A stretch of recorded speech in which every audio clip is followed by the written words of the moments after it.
Hey, everybody, welcome back to another episode of the ABJ Podcast, episode 92, with another member of the other member of the Outfielders. Super excited for this one. Shea McCoy be joining us. Another interview.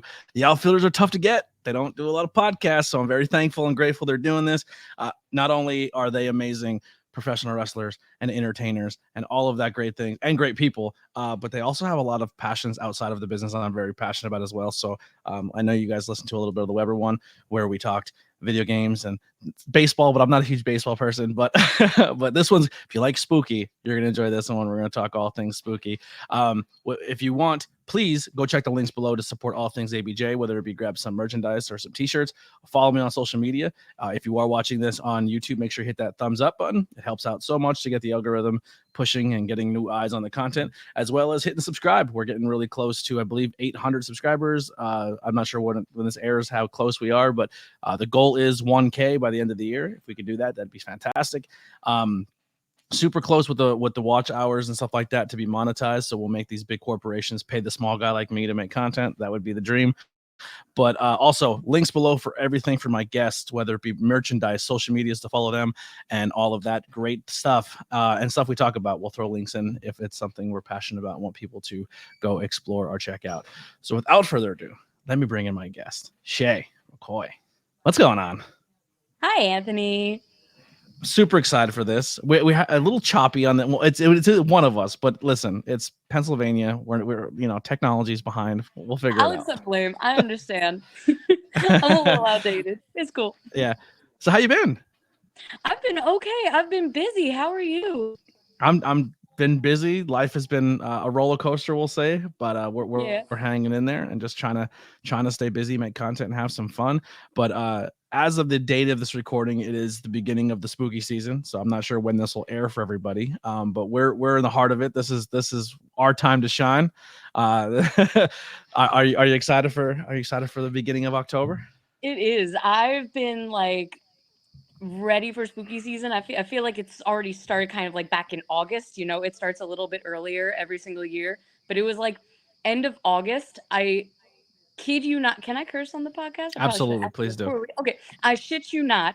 I went to see the Barbie movie, came out of the theater, and you want to know the very first thing that I saw across from the parking lot? This is in like the first week of the Barbie movie coming out or something, because this was more like July. Spirit Halloween was right across the street from the theater, so I was like, I think I gotta go in.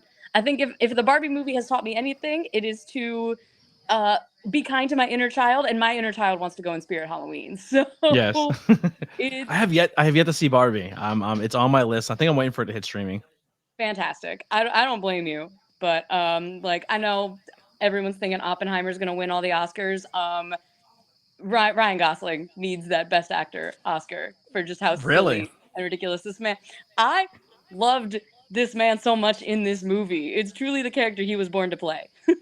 It was it's really funny because like that same week or same month, it was like we're gonna hit this nostalgia for maybe the young females with the Barbie movie, and then a couple weeks later we're gonna hit the younger male demographic with the Ninja Turtles, and I was like, they are just scratching everyone's nostalgic itch, which is amazing. And I seen Ninja Turtles. I didn't see Barbie, but Turtles was great, man. I love that one too. I just love how they made them kids again, and like a true origin movie for the most part. Have you seen also, as spooky season is approaching, that they've been promoting more like Op and Barbie like sort of stuff, like the Taylor Swift documentary and the new Exorcist movie are coming out on the same day? I have not seen that. Get ready for Exorcist. Yeah, Extra Swift. Well, Taylor Swift has taken over everything. It's just all things pop culture and now sports. It's like touchdown. Let's see what Taylor thinks of the touchdown. She's just up there.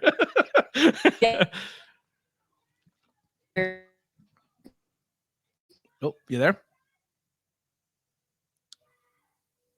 Little connection issues. We'll work through. Stream doesn't like Taylor. We understand. Yeah.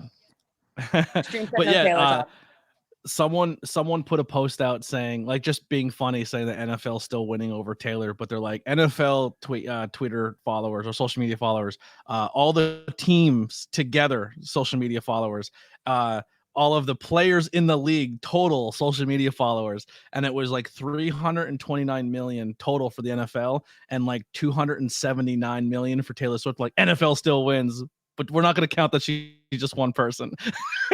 Holy crap. Yeah, she's That is only like actually 100 million insane. away from the NFL and every player involved in it and team. A mere 100 million. She'll reach that. Yeah, I believe in her. which is She could really use the support. bonkers. Yeah, bonkers that one person is just taking over the world like that.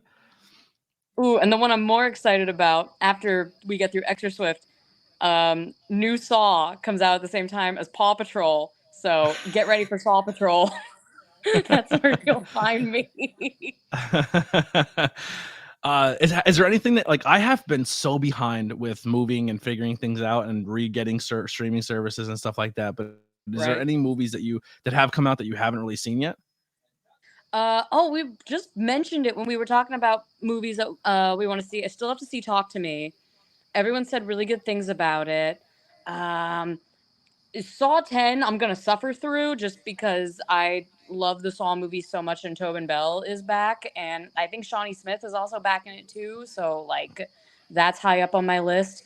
But as for any other movies, I don't know. I don't think I've kept up too much with what other movies are coming out lately on streaming services.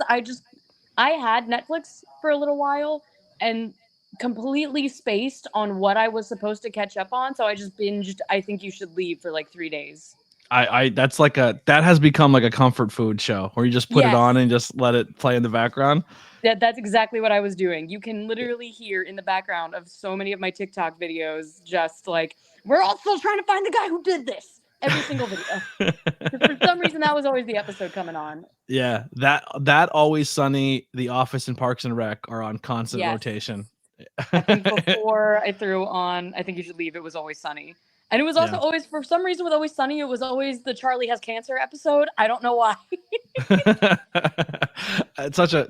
Have you been listening to that podcast, the Always Sunny podcast? No, a little bit. I've heard like clips. It's fucking magical. Like, start from the beginning and just listen through. It's so good. I can't wait. Glenn is the highlight, where he's just so annoyed all the time. And then, I'm sure.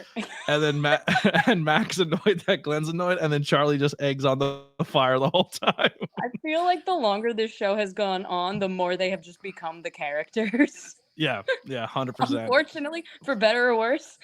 Yeah, but Charlie's like, I mean, I don't know if he's eating cheese out of the walls, but like, he's probably the most down to earth one. Another funny thing on that podcast, it's being Pennsylvania related, is like they'll be talking about things they did as kids and how like as just like really inappropriate things that boys do growing up, like playing sack whack and doing really weird things to each other. And Glenn and Charlie are like, we didn't do that in our school. And Glenn, Mac's like, I guess like a Pennsylvania thing. And I'm listening to my car like, we did that. It honestly must be because I grew up in the age of Jackass, so that was definitely a thing, like stealing a shopping cart from the nearby grocery store and just throwing your friend down a hill. Like that was very normal. Trying to break each other's necks. Yeah. Exactly. Yes. This was also like kind of early internet, like as YouTube was starting to become a thing. So, you start filming it and throwing it on YouTube, and that's all that anybody wanted to see on YouTube in the early days. So yeah. But the two horror movies that I didn't get a chance to see, but they're on my list, I'm probably gonna do them in an upcoming content, is I didn't see Barbarian. I heard everyone said that was really good. And the one with Ethan Hawke, a Black Phone. Oh, Black Phone. I did watch Black Phone. And was it good? I did see that. I really liked it. Yes, it's very Stephen King reminiscent. Okay. Which I don't know who. I want to say Stephen King's son wrote it. I want to say it's based on a Joe Hill story, which would make a lot of sense. But I very much enjoyed it. Ethan Hawke's very creepy in it. The two main kids, the brother and sister, are also really, really good in it. Yeah, and then I kind of like late to the party, but finished Stranger Things and fell in love with the character on season. Yes, fell in love with this character from season 3 into season 4, and I was like, man, like they are so good. Like they're my new favorite actor. And then I start researching them, and it's like my two, like Ethan Hawke and Uma Thurman's daughter is just like I was like, she's fantastic. Like she really is. Not a horror movie, but Maya Hawke is also in a movie called Do Revenge. Okay. Highly I'll definitely recommend check Do that out. Revenge. Yeah. Yeah, that was a good one. But One more she horror just movie. had a really funny. Scream. Did you see the new Scream? I did see New Scream, actually. Yes. I fucking loved it. It was a lot of fun. It's still not like the first Scream is probably my Hands favorite down. horror movie of all time. Yeah, Yep. if not like in a top 5 like favorite movies in general for me. So like nothing's really gonna beat it. But it was still a lot of fun. I don't want to spoil anything because it's still a pretty fresh movie. But that I had my apprehension about the ending and stuff like that. But I I'd see. watch I it didn't again. like. What was it? That was 5, right? So No, this or was 6. 6. So We're I up to didn't 6, like. buddy. I liked 5, but I hated the ending of 5. I Oh thought yeah, that was ending of so 5 was lazy bad. and it was So bad. bad. But then Pissed me off. 6 kind of made 5 better. It cleaned it. It did what it could with how Yeah. awful the ending of 5 was. Yeah. It made it like, oh, this makes a little more sense. I like. It was the first Scream movie where I was like genuinely invested in most of the characters as I was in Yes. part 1. And I think that's what made it special. But part 1 is literally like a deadlock tie for me for my all-time favorite horror movie with the original Halloween. That's a good 2 picks. Those are 2 very good picks. I would say I'm tied between Scream and probably Candyman. Oh, okay. Yeah, that's a top 5 movie for me in general. Original Dawn of the Dead is a very close 2. Also very good. I like remake Dawn of the Dead though. I did too. And I don't like Running Zombies, but No, Zach but Dawn of the what Dead is it? did good running zombies. What's his name makes really good zombie movies. Zach I'm gonna say Zach Miller, but that's not right. I know who you're talking about, but Batman dude. Did the Batmans. I'm terrible with this. not Chris Nolan. No, it's a Nolan though, right? Nolan? Was it Chris Nolan? I don't remember. No, it's Snyder. Is it Zack Snyder? Zack Snyder. That's You're it. thinking That's of it. Zack. Yeah, and not Batman. Nolan. Batman's. He did the DC universe we deserved but didn't get because everyone wanted Marvel movies and not DC movies. Correct. But no, the one he did with Batista was a good zombie movie where like Vegas is quarantined off and they go. It's like a heist zombie movie, the Army of the Darkness or Army of Dead or whatever. I didn't see this one. Oh my god, it's so good. But So zombie the premise movie of this, with Batista? yeah, so it's literally this premise is Las Vegas is completely quarantined, like it's completely barricaded off because the zombie outbreak happened and they were able to contain it out within Vegas. But everything in Vegas is still there, so people are breaking in to try to loot and steal money and get stuff out of Vegas to bring back out into the real world. And like Batista has to form this team and go in there and get it. The biggest talking point of that movie for a while was Chris D'Elia was in it, and they had to reshoot everything because that's when he got canceled. When we found out he was a piece of shit. Yeah. Which is a shame because he was so goddamn funny. You're like, why do you fucking ruin it? Theo Von better keep his nose clean. That's all I'm saying. True.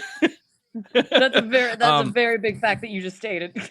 Yeah. If Theo Von does something bad, I'd be like, you know what? You ruined everything. There's no hope. I'm leaving. I'm never picking up the phone ever again. I think I should leave. I'm gonna just leave. Yep. Yeah. So let's dive into what we're here for today. Well, we really don't have an actual general thing, but you are a professional wrestler. I am killing it on the scene. You do singles work as well as tag team. Your tag team is a special place in my heart because my early days of this getting into the content and being part of the wrestling industry used to have always been super welcoming to me and always people I gravitated towards to have conversation with because you are like the perfect mix of two people of everything I'm into, whether it be sports and nerdy and pop culture and all that stuff. So I always kind of gravitated towards the cool kids table, as I say. But I always had a great conversation. In my heart, you're the cool kids table. Never in my the whole locker room is the cool kids table. I mean, technically, the Camp Leapfrog days was a blast. It was a good collection of people, yes, definitely. And a lot of those same people are still at High Tension now. So I'm glad that a lot of us are still working together. Yeah, I completely agree. Most of this interview this season's towards the end here have all been High Tension Camp Leapfrog people because you guys are a very big special place in my heart. But when did you find the world of professional wrestling? How early of an age were you like, this is what I'm into? I watched my first match and kind of it hooked you in. Whew, sheesh. I wasn't super into wrestling as a kid, actually. Like a lot of pro wrestlers are. Uh, I was a kid during the Attitude Era, so like I knew of it through other kids. Like I knew who Sting was and I knew who DX was and kind of just like the big names. But I was not really actively watching wrestling or anything. I didn't get into wrestling probably until like my teenage years. Like, I want to say it was closer to like 2009, 2010. And it was just because, well, I was a theater kid first, which that probably doesn't surprise anybody. I was a theater kid and I was a dancer, so sort of kind of an athlete. And I just never really felt like I fit in with that crowd. Like something never felt quite right. Like I love performing, but it didn't seem to click the way that I wanted it to. So I came downstairs one night and my brother had Monday Night Raw on and I was like, "Why are you watching pro wrestling? Like what is going on here?" And he's like, "I don't know. I just wanted to check it out. Seemed like fun." And you know, when you first start watching wrestling, they kind of get like bit by that bug and then suddenly you're watching wrestling like 3 and 4 nights a week and practicing moves on each other. And I decided, you know what? Pro wrestling is kind of the combination of like the athletics and the theater and everything that I always really liked. So after years of being a fan, I started Googling schools and was like, I want to learn how to do this for myself. I think I could do it. And I Who are did. who are some performers that you latched onto early on that you're like, oh, these are like some of your favorites? I started watching Raw when Randy Orton was trying to kill John Cena every single week. It was Dynasty Randy Orton or like was that the name of the trio that he had with Cody Rhodes and Ted DiBiase Jr.? Legacy. Was it called Legacy? Yeah. Legacy. I fucking loved Legacy. That was great. When Triple H broke into Randy's house, I think that was like one of the early like first episodes that I watched. Was Triple H breaking into Randy's house, and I was like, "This is awesome! I love everything about this." And then, of course, I went back and watched a lot of what I would have missed as a kid, and watched a ton of Lita matches, a ton of China, and those are still like two of my all-time favorite wrestlers. Like I think what really pushed me to want to try wrestling for myself was when China enters at number 30 in the Royal Rumble. I think it's either like 99 or 2000, something like that. But it's after she eliminates Vince McMahon on Raw, so she gets the number 30 spot. And she gets like this incredible pop when she comes out and then eliminates Mark Henry. And I was just like, I want to do that. I want Do you to think do what do you think there'll she ever be anybody in the scene that like we have a lot of people who could be the next China when it comes to we just do. look and presence and size and strength. And I don't want to say this in like I'm saying it in I guess your average wrestling fan terms, but I don't buy into it because I know professional wrestling is all about the story and selling a character, but the believability of a China where you're like you look at her, you're like, oh, she would kill somebody, like man or woman. China would kill them, you know what I mean?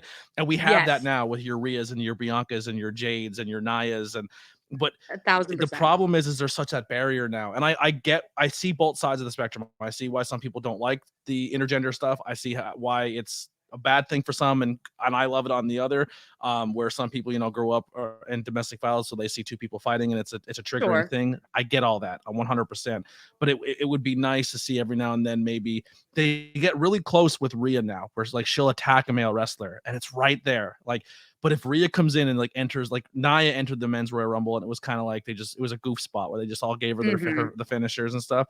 But that would be the only thing I think that would separate that next person to being China, because China like held the IC title. She like, you know what I mean? Like she was holding Like three belts. times. Yeah. Yeah. Like, and I think Rhea and now Jade there.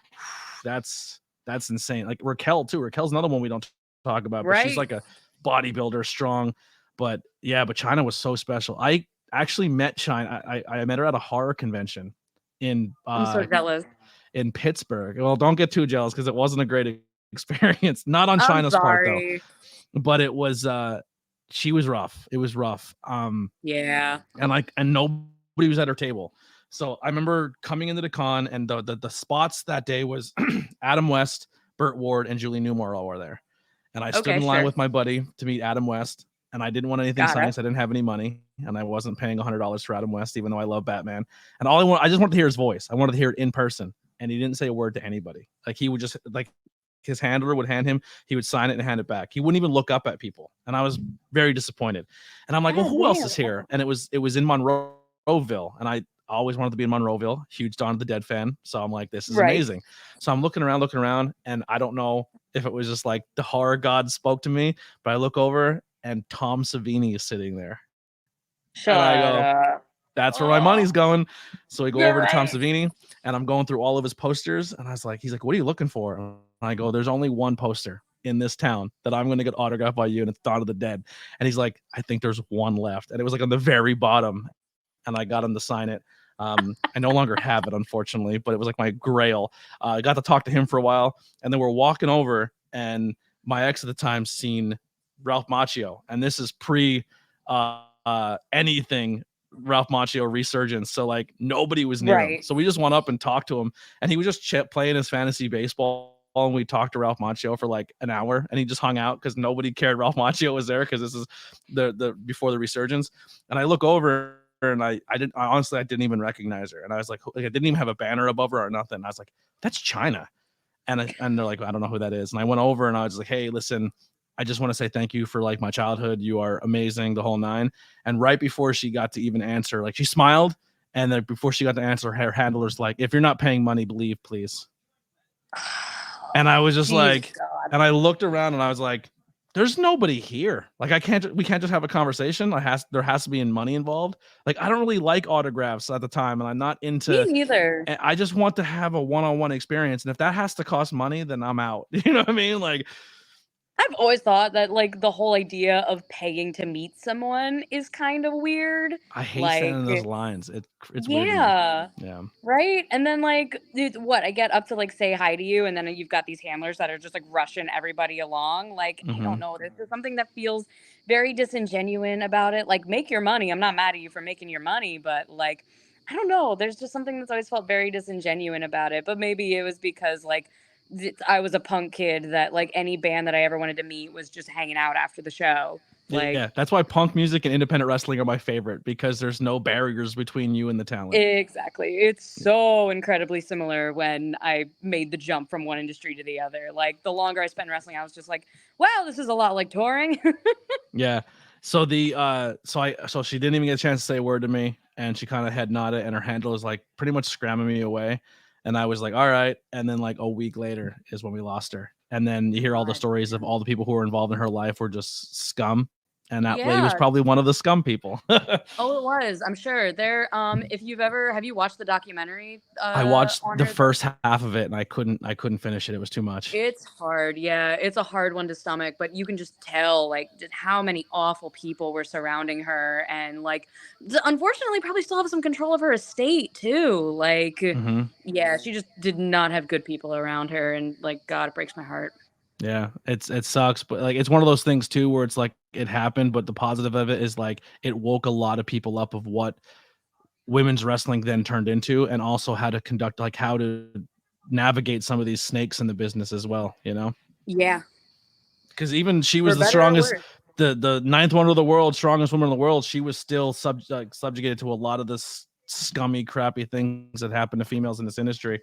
And like, if she was not immune to it, it's like it was very eye-opening. And I like it was around that same time where all the speaking up came up, and it was like, this is important, this is the stuff people need to hear, so this doesn't happen anymore, and everyone feels welcoming and safe in this industry. And it's definitely made strides in that direction. I think it's got a long way to go, but I very much respect China for the vulnerability, especially that she had in making that like documentary and talking about just like some of the awful shit that she went through, because like that even years later, that's hard to talk about, man. Yeah, totally. But yeah, so China, big influence there. Absolutely. So start training and stuff like that. How long into your training before you get your first match, or you realize you start things start clicking for you? Well, I'm a little different in the how long that I was training, because I think the majority of folks get like maybe 6 months to a year before they had their first match. You want to take a guess how long I was training before I had my first match? Um, are we saying later or quicker We're than saying average? later. Okay. We're saying later. Uh, 2 years? 3.5. 3.5. I was training for like 3.5 years before I had my first match. Yeah. Because Now, were you fully dedicated training, or were you bouncing around from other venues? well, that is the thing. I was bouncing a little bit. I wasn't fully dedicated at first. And I also broke each ankle in the time that I was Oh, training. So that's about like 6 months. I got weak little baby ankles. Uh, which maybe will tell you why I don't go to the top rope a whole lot, because I get scared sometimes. But not a yeah, good characteristic for a scream queen either, have bad ankles. no, not necessarily. I did ballet for like 10 years prior. So like I'd be talking to like I think it was the second time I broke my ankle. I was talking to Orange Cassidy, one of my trainers, and he's like, maybe you just have weak ankles from doing ballet for years. And I'm like, that's extremely possible, dude. Did Because you? years and years ago, he broke his leg the same way that I broke each ankle on a resorte, which if you've watched any Chikara stuff, there's a lot of those, and they're like kind of a pretty integral part of just the lucha libre style. But after the second time, I did my best. I've tried multiple times, and the second broken ankle, I was like, I don't think the universe wants me to do this particular move, so Oh, it was the I'm same just move gonna. twice. Yes, What was the same move? move. See, it was just a resorte, just like it's like a Oh, kippa.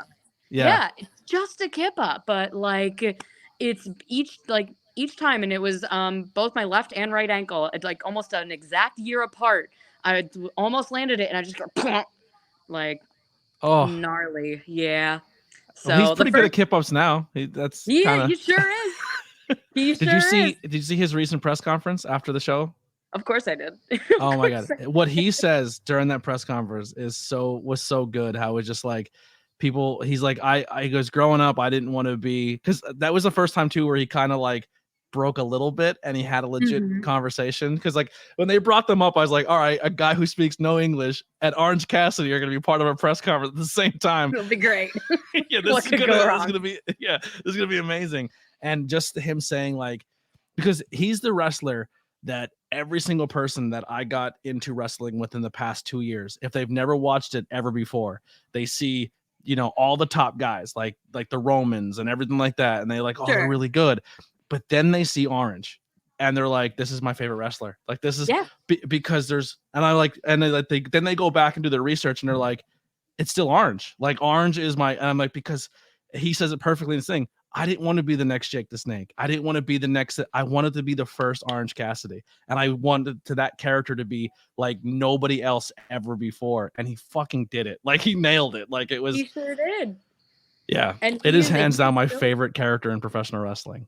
he's the guy that so many of us go to if we have like a gimmick idea that we haven't fully fleshed out, or like he's always asking the questions of like, why is your character wrestling? Mm-hmm. Why are you what is your motivation here? The stuff that you don't necessarily think about when you're calling a match, and calling, like, even still calling matches just like last week or the week before, I'm just like, I don't really know why I would do this, because like most of the time you're just thinking of like, well, what's the finish? What's your big high spot that you're going to hit? What are your moves? And you're not really thinking about like, well, what is my motivation to want to beat this person? Mm-hmm. And it's usually like when you're thinking about that stuff, those are the best matches where that's the first question you're asking is, well, why? Why are you doing this in the first place? Which, sorry, I was getting asked That's to okay. quiet down a little bit. I get excited sometimes when I'm I love talking. it. Well, listen, from that Chikara background, if you're going to pick anyone's brain when it comes to character work or in ring work, I think the two biggest ones you can go to there are Orange and Avery. Like Yes. Avery, another character person, like give him anything, he'll get it over. Like they're like, to me, they're the goats in this industry when it comes to like if you need to pick someone's brain about a character. But one thing, other thing 100%. with Orange is another thing I love having the conversation, or I do a lot of live streams with people where we watch TV and then talk to like a live stream people, and every single time everyone's like, I hate this guy, I can't stand him, I don't get it, I don't do. And then by the end of the match, they're like, he's so good. And then like their brain resets, and then they see him next week, and they're like, I hate this guy. And I'm like, by the end of the match, you're gonna love him. So why start with the hate? And they're like, you know what, you're 100% right. His title match with the triple threat to this day is still my favorite. Like him, Kenny, and Pac, where like I almost thought the whole time like they're gonna put the title on. They're gonna put the title on. I'm like, seeing him in Wembley was the coolest thing ever. Like I got to go to Wembley. I was about to say, you were at Wembley, bro. I was there. There's the scarf right there. I was there. So to see Orange in Wembley and have that character change where he got like sadistic with the glass, like fucking amazing. I know I love WWE. I love all wrestling, but I'm definitely more pro AEW just because knowing the history of most of our Northeast wrestling scene and how all of it is essentially on that brand, and then like they continue to bring in more amazing people. I like Willow. I'll root for Willow every day of the week. You know what I mean? Adore like Willow. Yeah, it's just so I don't happy know. that I got to wrestle her before she blew up. Yeah. It's in a random dropkick depression scramble if you want to go find that on IWTV, but it happened. It did happen. Yeah, she did one at camp. She had a Camp Leapfrog appearance. Yes. And then the last time I seen her on an independent show was Avery Good's last show at the brewery. Yep. Yeah, that was like the last time, but so talented. One of my favorites. And then her blowing up it makes me super happy. But yeah, that's what I kind of want to segue into is you look at what you see on TV and you have the resources to kind of pick those people's brains. How much fun is it to keep, making this art with your friends and seeing some of your friends on that higher level? It's so like, I'm trying to find the word for like fulfilling. I just like seeing good people get what they deserve and seeing hard work pay off. So like in the case of Willow, I've had like a few friends that have gotten to do dark, and it's just really cool getting to see people succeed. And like, yeah, I think that's as far as that thought went. Yeah. I being in Wembley, I just like when Orange came out, and then Chuck and Taylor and like all those like and seeing all of them, I was just like this, like they were wrestling in fire halls where I like sometimes it doesn't hit me right away. It's so like, and for me, Wembley's like a bucket list. Like Queen, God, yeah. Like all those bands that played at Wembley. Like I still watch the Foo Fighters Wembley show every now and then on Blu-ray. Like, and then to like, this is pro wrestling, and it's this underdog company of just independent darlings who started this, and they're in fucking Wembley Stadium, and there's allegedly 81,000 people there. Right, and it was packed, but it was a little short, but it was packed. It gives me a lot of faith that people can have careers outside of WWE too, because WWE has been such a monopoly on the industry for so long that like not only is AEW an option now, but like people are having incredibly successful careers just on the independents. Like it's people are making like plenty of money and never have to worry about like getting signed or being on TV, and like get to live comfortably that way. That is awesome. Yeah. I wish that, I hope that happens for more people. And AEW is that company too that allows them to go and still work the independent scene or show up at like, hey, you can work your buddy's show, and then they show up, and then it's just like once again that punk rock mentality where it's like this person just wrestled on TV, and like we see them at an independent show, and we can go have a legit conversation with them. Like that's right. Important. I talked to this with my friends in wrestling and my friends outside of it too, where like it felt like for a while we had lost the idea, like the punk scene was just referred to as the scene for so long. But why were we calling it a scene? Because it's a bunch of people helping each other out. When one person blows up, you bring your buddies with you, and you consistently just like, what is the saying? Like high tide rises all boats, something like that. Yeah. And for a while, it kind of felt like we got away from that. But I've been seeing it more and more often, and I'm seeing it in wrestling with AEW, with like the deal that AEW now has with ROH. And it's getting more people who deserve it, the TV time and the eyes on them. And if anybody can make a living doing what they love, then I want to see that happen for them. Yeah, completely agree. So when did the magic happen between you and Boomer, now then Boomer, Then now Boomer. now Weber, when this tag team formed, and what does it mean to you that this friendship and tag team has spawned? Also, then Molly. That's the one of Yes. the funniest He may things have is called there you are Molly a couple times during the podcast, but he goes, "No one else can oh say it except me. I still mess up. well, I've known her for hundreds of years." that's fine. Weber does it every other match. It's very there was like one time where he called me Molly like 7 times in a match. It was very funny. Um, but the funniest thing is there are people who think Molly McCoy and Shea McCoy are two different people. That's hysterical to me. Where I've had to be like, do y'all not realize that I changed my name. I changed my name. That's all that I did, and it's the same person. But we were not supposed to be a tag team initially. We got paired up together for like 2 shows where we were supposed to get squashed and then like hate each other for the rest of our days. But we didn't know that that was the story going into it. So we just started working on tag stuff and we were like, all right, we really like working together. And I am one of those people who unfortunately just assumes that people don't like me, which I know it's not true, but in my brain I just assume like no, nobody likes you. Weber doesn't want to tag with you. It's not gonna last that long. But Weber is now like one of my absolute best friends on the planet. Sweetest human being, so incredibly talented, so grateful to get to work with him all the time. That like, and he has constantly been pushing for this tag team to like reach higher goals and get these big matches.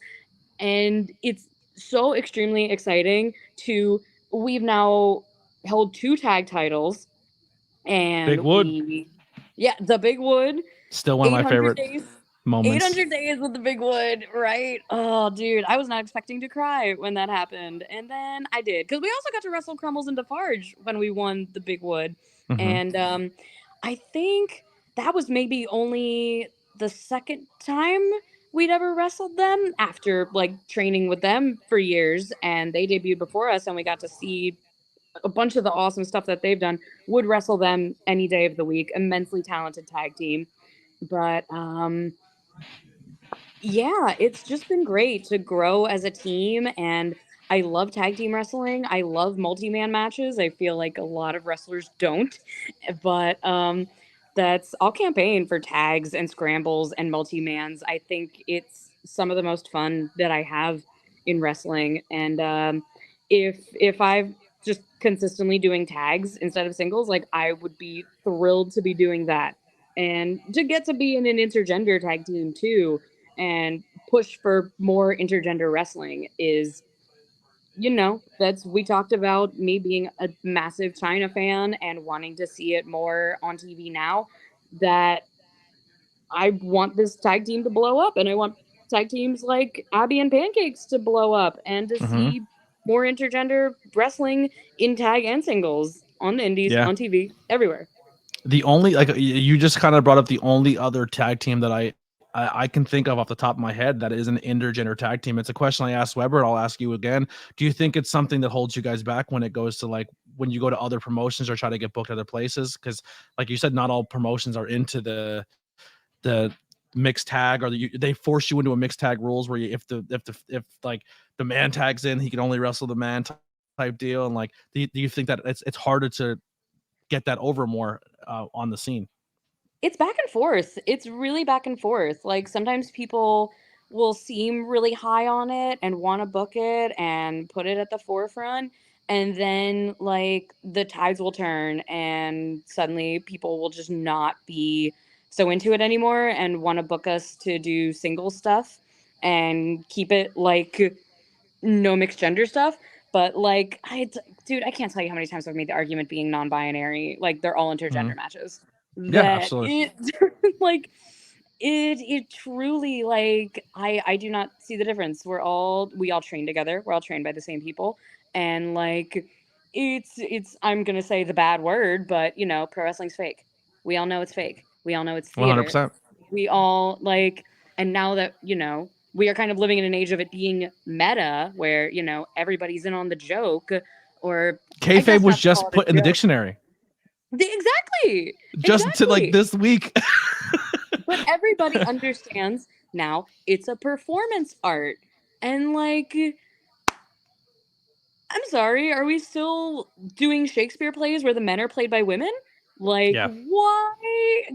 Why is this still a thing in wrestling? Like we talked about, I get it makes people uncomfortable to see simulated violence between men and women.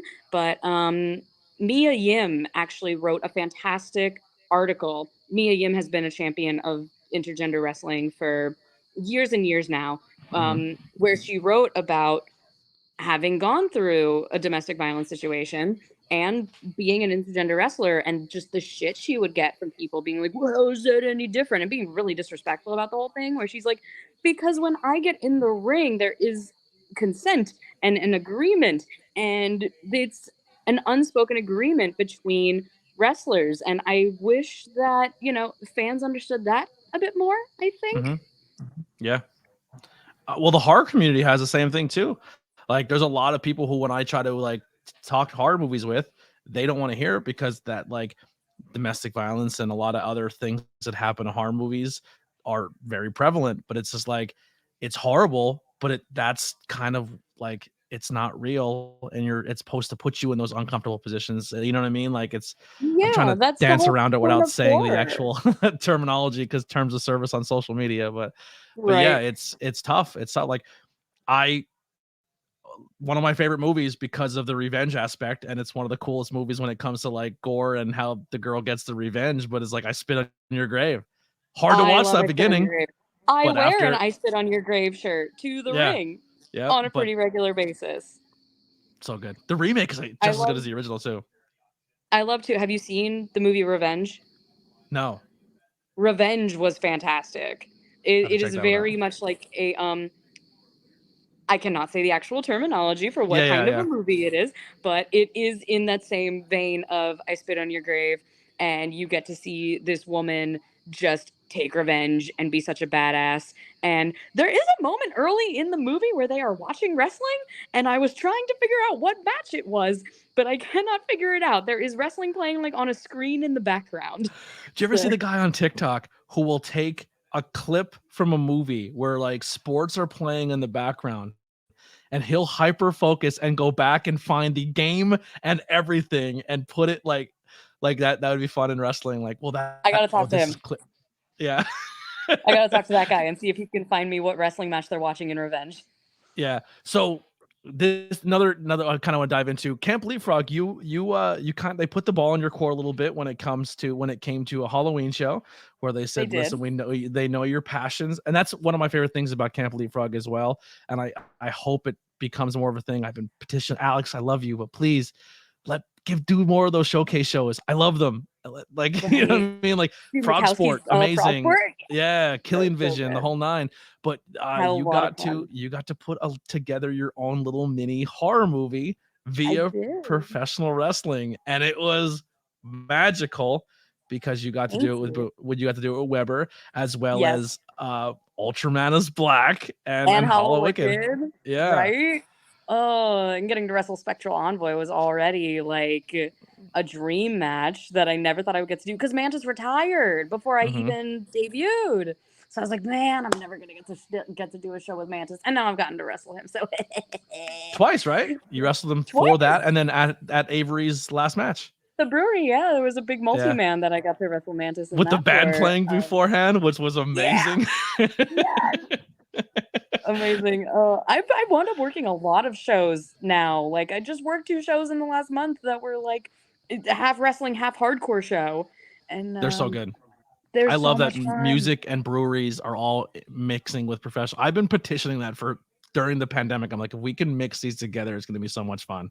Yes, it's. I was gonna mention it when we were talking about Rhea, that like there is such a crossover audience there Mm-hmm. between music and wrestling, and a lot of like people on TikTok are discovering Rhea because Rhea's a huge metal fan. She has Chris Mhm. Motionless singing her music. So now you've got like the Motionless in White has a huge fan base and they're now all coming over to Rhea. Like that is so awesome that now like imagine if you put on a wrestling show and you had Motionless in White playing it headlining. Yeah. That And I her feel style and look, like everybody's like, oh, we could be emo goth again and alt. Let's do that. right? Like everyone's leaning Yes. into it. Like everyone's like, yeah, like what's her name? I'm a huge fan of her in NXT. Thea Hale. Now she's Yes. leaning into like the alt look. I'm like, this Yeah, is yeah, great. yeah. I was at Motionless put on a big festival in Scranton a few weeks ago called Apocalypse Fest, and I think there was a WWE tent there. I think WWE was a sponsor of Really? it because I saw a bunch of people walking around with WWE bags, and I tried like walking around to try to find this tent. Like, where are y'all getting this stuff from? But I couldn't find it. There I was it I was a also lot of people. I love that Rhea is leaning into the she's being sexualized, but she's in control of all of it, which I Yes. really love when females take that power away. So and like where she's just like, oh yeah, you're my dom, like you know what I mean, like Yeah, yeah, yeah, I'm doming dom, you know what I mean, like yeah. or the Monday Night Mommy and like just so Right. good. It's When there so was the good. interview, there was the interview where someone was like, "How do you feel about like people calling you mommy?" And she's like, "Continue, it's Yeah, great." please keep going. Yeah. So good. So during that horror sequence, you got to put together a lot of fun stuff. One of my favorites that kind of spawned from that too was Tyrant and JC Storm, and when they were doing Oh like the my god. Scooby Doo run, that Yeah, was a yeah, lot of yeah. fun. But the highlight, and I'm very happy that I was in the skit, so I'm in it. I know I wasn't on a lot of camera, but this one I'm in, and it meant a lot because I remember just like how we were brainstorming, like, oh, we want to recreate the rules of a horror movie and have everyone sit around like Scream. And then I'm like, Yes, we should put literally. Scream on the TV. And then we had it on the TV as we were doing, like, so like it looked like we were watching Scream, and also Jet was doing the rules of a horror movie, but doing them wrong. And I don't think Jet had ever seen Scream, but I was like, if any of us should be the Jamie Kennedy in this situation, it's Jet Chigori. Yeah. Obviously. Anyone need a beer? I'll be right back. We're like, no. But once again, head over to High Tension YouTube and check out all of their contents back on there, so you can go and watch that full show. It is definitely worth. All the Halloween shows there were always done very, very well. I wonder how many people catch it. I don't think a lot of people catch. I have to explain the match itself between Outfielders and Spectral Envoy, because there's a ton of references in my little horror short. Because it was my little horror short, of course, I'm going to throw in a bunch of references to like Scream and Hocus Pocus and Halloween. But the match itself is nearly a shot for shot remake of the last 13 minutes of Halloween, where Michael Myers is chasing Laurie Strode. Yeah. Looking over the ropes and they're no longer there, but then they're behind you. Yeah. Because Hollow Wicked also absolutely loves Halloween to the shock of nobody. So when I first told him the idea, I was like, oh, I really hope he's gonna go for this idea because he's the big vet. He was my trainer. He can always shoot me down.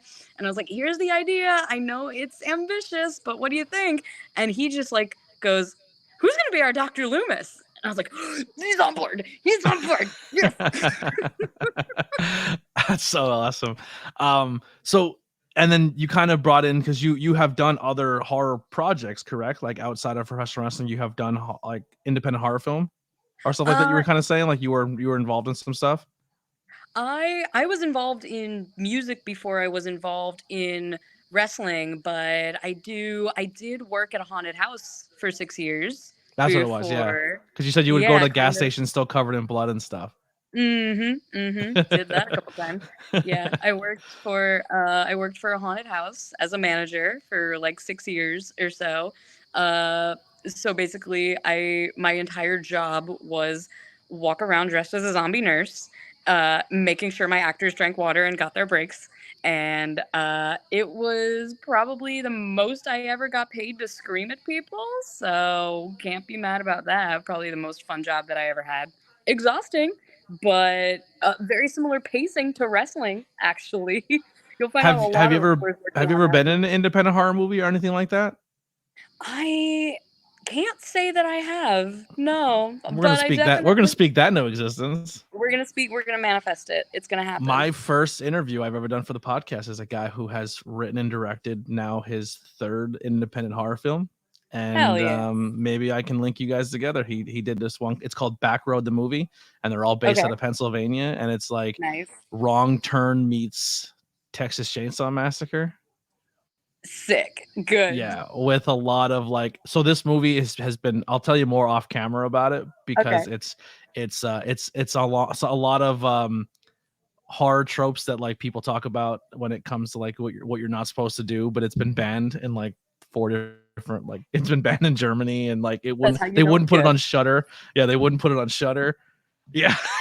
Oh my god. But for being an independent film, it's shot very well. Like the gore, once again, I'll have to tell you off camera, but there's a scene in it and I was like, oh, you went for it. And it's not like a cutaway. Like you found prosthetics and made it. And I was like, holy crap. Like Oh no. we watched the movie in my house, and I didn't really know the guy. And we're watching this film and I was like, oh my God. And I was like, he knows where I live now. But it was really good. But yeah, he's I think he's filming part 2 to that as we speak. So I'll definitely I'll tell him you're interested. You're a giant horror fan. Maybe we can get you involved in somehow. I know Get Shea more acting creds. he wants to do a horror wrestling project soon. Say less. So I'll definitely, and I know he wants to film it at the Sanctuary. We're trying to do it at the Sanctuary in Hazleton, the church. Okay. So he wants to do familiar. like a Toxic Avenger / wrestling horror, like where the performers get done up like characters and like commentary are monsters. Like it's gonna be insane. Yes.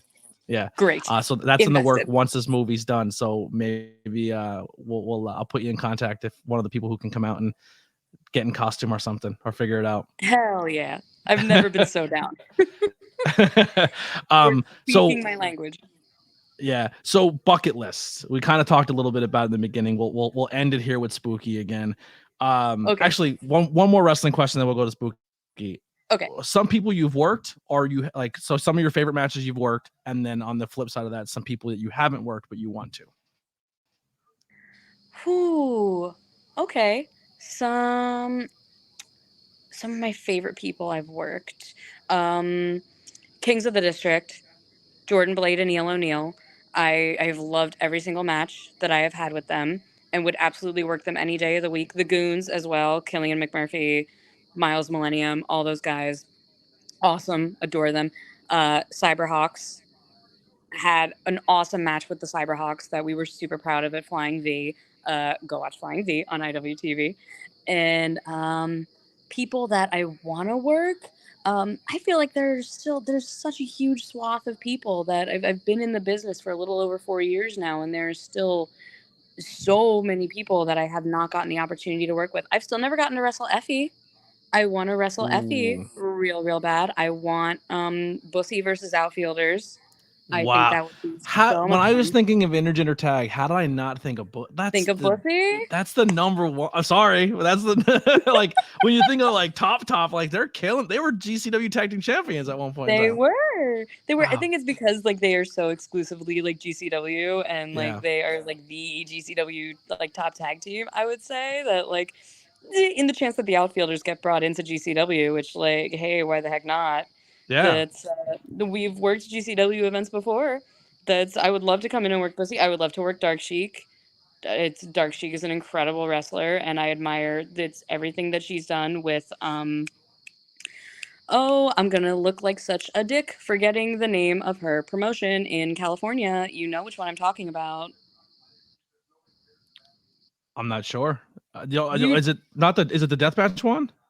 No, it's Sheik runs a promotion, or she may not anymore, but ran a promotion in like Oakland in California, and I know Edith has wrestled this before. Yeah, that's oh my god. The first time I ever seen Sheik wrestle was at No Peace Underground, and it was like a bar show, but they wrestled on the stage, and Shotzi was in the crowd, and like she didn't want to be on camera, but she wanted to hug She. Like, yeah, that's when Effie and Paro wrestled for the yes, it was like a last man standing on the throne.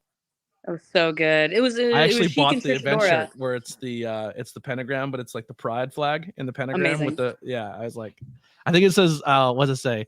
On the back it says fear the gay agenda on the back. Yes. Yeah. Yes. That was a really good one of my first, like, I was one of the first deathmatch shows I've ever watched from beginning to end was that No Peace Underground show. I remember that whole show being really good. It was Sheik versus Trish Adora on it. And I had never really Yeah. seen Trish do like no ring stuff, but she was fantastic because it's Trish Adora. When is she not? Somebody else that I have never gotten to wrestle and would love to. You know who two matchups, and I'm kind of putting them over because they're on the podcast, and it's about bringing people up punk style, but I think they're really good and they're young and they're out of Cheeseburger School. Journey Burke Okay. and Harleen Lopez. Yes, I did. I wrestled Harleen. It was Harleen and I think TJ Reno versus me and Weber at Orochi Pro.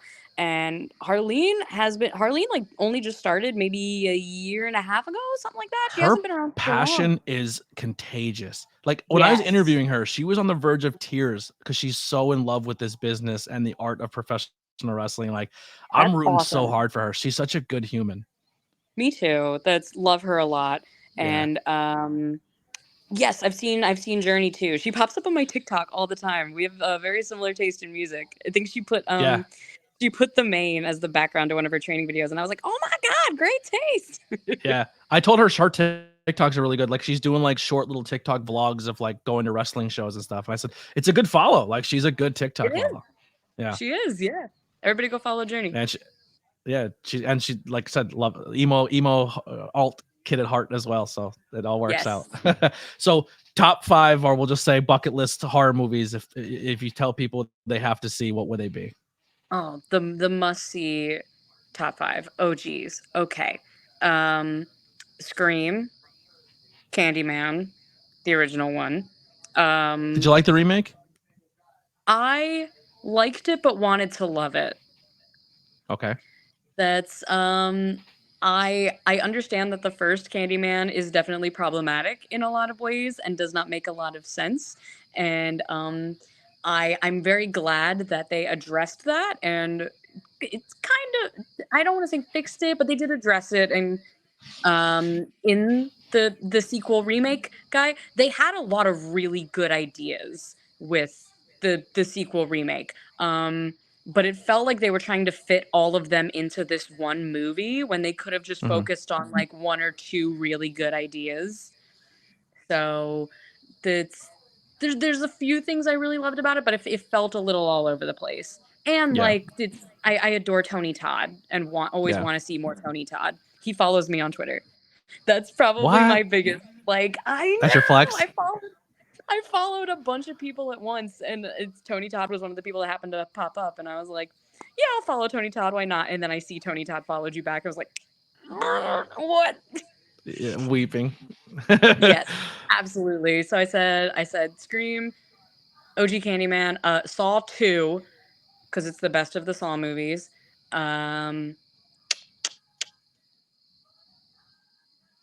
Evil Dead.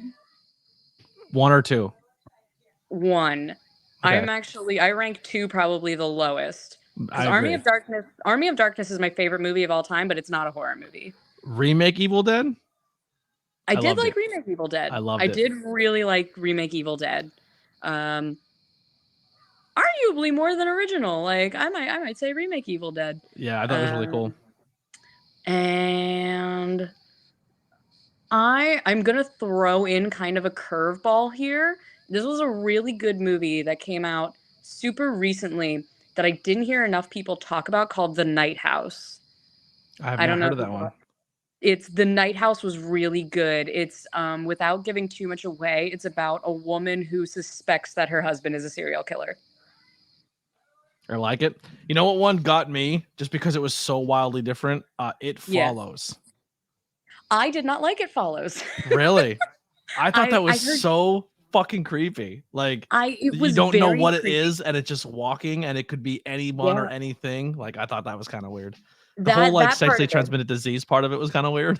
But it's I think the part that I didn't like about it was like it established the rules as any horror movie does, and then it just didn't follow them, and there were no consequences. Yeah. Like there were definitely situations where it's like, all right, that person should be dead, and why are they not dead? Like what? Yeah. It's The other one that's kind of like that one that just recently came out was Smile, but instead of like sexually I like transmitted disease, Smile. it was like unaliving yourself in front of somebody, which was dark. So, But the only thing that so ruined that one, when you see the fucking monster at the end, when you see the right, you don't need Smile to see creature, it. it ruined it. I was like, this character looks stupid. It ruined Right, it all and for then it me. was cornball looking monster. Like, Yeah, fucked it God, up. that was so dumb. Oh my God, I left out Hereditary. How did I leave out Hereditary? I have not, that's on my list as well. Hereditary is one I have not seen yet, but everyone says amazing. I'm a big Ari Aster fan. I loved Hereditary. I loved Midsommar. They are Midsommar, I definitely did see. That movie was bonkers good. absolutely insane. I love horror movies where it believability and it's like you're like, because everyone's like, oh, I would just get out this way, but like Midsommar is like, where are you going? Where are you going? You're stuck with the cult. Yeah, you're in a cult. You're out. You're not leaving. Like, because the second they hint that you may want out, you're killing. You're dead. So you have to play along. Like you have you're to. in a foreign country. You don't speak the language. You don't know how have you all hopped up on drugs. Yeah. Everybody's you're in for the ride. Movie. Just put the bear costume on. Enjoy yourself. Yeah, honestly, just accept your fate at that point. I'm gonna be honest. I probably would have died immediately in that movie. Because the second I would have ate that pie and drank that lemonade, that would have been it for me. That'd have been like off me. I don't want the grass growing on my feet. That's weird. I want that. Nope. Let me get out. I am not gonna be the May Queen. And the cliff scene, the very beginning, I'd have been like, what are we doing here? Yeah. Holy crap. Yeah. Oh my God. Definitely go watch that movie if you haven't. Yeah, talk about like just building the tension up. Holy crap. Who else on the wrestling scene is fun to talk horror movies with? Like, who is someone that when you see them, you're like, oh, like that's your horror person? Oh, you know who you might not expect? Danger Hawk. Really? Danger Hawk of the Cyberhawks. I know there are two Danger Hawks. Mm-hmm. But Danger Hawk's a big horror guy, which I didn't realize at first. I think until we were talking Scream, because Scream is one of his favorites. And like anytime, like when the new Scream came out, he DM'd me and was like, "You see it yet? Did you see it yet? What'd you think? Did you see it yet?" That's he's a huge horror guy. Anytime I see him, we wind up talking horror. Who else? Are you looking forward to the new Fast Freddy or whatever the hell it's called? It's like the Five Nights at Freddy's? Yeah. I've never played the games. Lillard. I know nothing, but Matthew Lillard's in it. That's exactly the only reason I'm going to see it. Yeah. And I adore Matthew Lillard. Yeah. He needs to be in more movies. He does, and I did enjoy the games. I love a good horror game. I wish if I had more people to consistently play them with, I would totally like Twitch stream horror games playing like Dead by Daylight and stuff like that. They're making a Ghostface game. And it's made by the people who made The Quarry. So it's going to be like one of those like pick and choose your adventure style games. Not like so much you're in control the whole time, but it's going to be you are like with 5 people and you have to pick and choose and find out how like figure out who Ghostface is, but then also like survive. Like I cannot wait. I've been playing Texas Chainsaw Massacre like crazy. I can't stop. It's been really fun. It's kind of like it's like the Dead by Daylight, but it's like more on the vein of like how Friday the 13th was, because it's made the same people who did Friday the 13th. But you play as there's 4 victims and then there's 3 family members. So and you can pick between different family members. It's so much fucking fun. You know what horror game I still really need to play? I just like could not invest the time into it. And this is a game you need to invest time into. The Last of Us Part 2. Okay. Yeah, I haven't played that one either. I started playing The Evil Dead and then everyone leveled up too high. And then I felt like I sucked too much and then I couldn't play and I didn't enjoy it. They're also making a Killer Clowns from Outer Space video game. Stop. Are they really? Yep. I got to tell Paige, who's the photographer for High Tension. She was just texting me earlier today and is like, have you seen Killer Clowns from Outer Space? I have an idea. And I still need to listen to what her idea was because she just sent me like 3 audio messages after that. But she's fantastic. We just went to see Rob Zombie and Alice Cooper together. Yeah, she was telling me about it. That was awesome. So fucking fun. But yeah, that's all good. The my favorite one I had a conversation with, I used to do like a lot of meet and greets with PPW, so I would sit like with TV people and just hang out with them for 3-4 hours. Brian Cage is a fun horror movie conversation. Like his favorite movie of all time is Army of Darkness. Yeah, we talk comic books and Army of and horror movies for hours. It was a lot of. That's so funny. It was a really good time. I share a favorite movie with Brian Cage. When I was just in Salem, I found a shirt that was the poster was the Japanese release of Army of Darkness. So it's, so it's like Ash on the cliff with the girl on his leg, and then in Japanese all around it says Army of Darkness. It's so cool. My go-to horror things, especially when I get money again, is I love Fright Rags. I've interviewed Ben from Fright Rags a couple times. I love their clothing. I think they're at upstate New York the upstate New York area, but they make really good horror movie stuff. But well, listen, I kept you longer. I'm sorry. We got excited. It's quite all right. Oh, how dare you? How dare you talk to me about wrestling and horror movies? Yeah, but listen, when the Not Cool in High School kicks back up, maybe come on and we'll review a movie together. Okay, yeah, we'll do some of that. Let me know some movies that maybe we talked a few of them here that I've never seen. Maybe we'll do that way. But where can people follow and find you?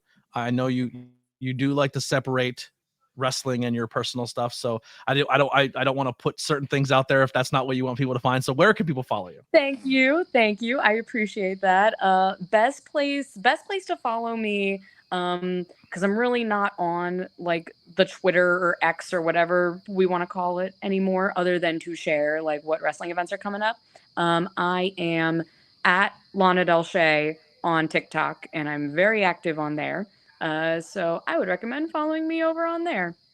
All right, there it is. That's where you follow Shea. Anywhere else, you are not getting approved. Nope. Not happening. I completely listen. If I didn't have to do this podcast, I would delete all social media. I hate doing it. It's literally copy and paste. It's like every platform clip, and I'm out of there. The amount of friend requests that you get on Facebook after you debut, where you're like, "Who are you people?" I felt like Patrick at the end of that SpongeBob episode, where like everybody's at his house. I'm like, "Who are you people?" Yeah. But we'll definitely put that in the link below. And thank you so much. Do you guys have a Brainbuster tees or a pro wrestling tees for Outfielders merch? We had a Brainbuster tees. The link may still be on my Twitter. But man, that would be a good thing for me to talk to Weber. I'll put that in the links below as well. So I'm actually working on something. I have way too many independent wrestling t-shirts, and like what was the other shirts? I have too like local band t-shirts, and I don't have space for them anymore, and I don't want to get rid of them because they're like, especially like I have like Willow's first indie shirt. I have the Outfielders baseball and the like. So I have a friend she's gonna make me for the background here like a big giant wall tapestry. And I'm gonna make it like a giant like quilt / wall tapestry and put all of the independent wrestling shirts on a quilt, so I can still have them and display them and show support everybody. And it's not taking up totes and totes and totes full of t-shirts anymore. A good idea. I have between wrestling shirts and horror movie t-shirts. I have way too many. I have one of those quilts like that with like every tour that I've ever worked, which like was not that many, but it's still really cool to look back on that and be like, oh my God, I remember that show after years of like not remembering that show. Yeah, absolutely. Well, listen, thank you so much for your time again. Anytime you want to come on, please. The door's always open. And let's talk some horror movies again. Let's do more horror movie content. Yes, let's go. Thank you, Anthony. Not a problem. Anytime. Make sure you check the links below to support myself as well as my guest here today. Killing it on the scene. Go buy some Outfielders merch because it's really, really good. I have the Outfielders Outsiders version. There's the baseball tees, all really good stuff. Go support, follow on social media, and tell more. Put it out on Twitter. Let's do this at Effie Bussy versus Outfielders. Let's get it done. Use the power of social media. Yes, let's get it trending. Make that happen. All I'm saying is, the Outfielders are a very, very Philly-based team. Mania's coming to Philly. What better tag team match on one of the collective shows? Maybe Effie's big gay brunch. Yes, that'd be Tony Khan. Why not? Let's get it done. Effie versus Outfield, or Bussy versus Outfielders. Bussy versus Outfielders. Here's some music by the Converse Kid. We'll see you guys next time. We're out of here. Thank you.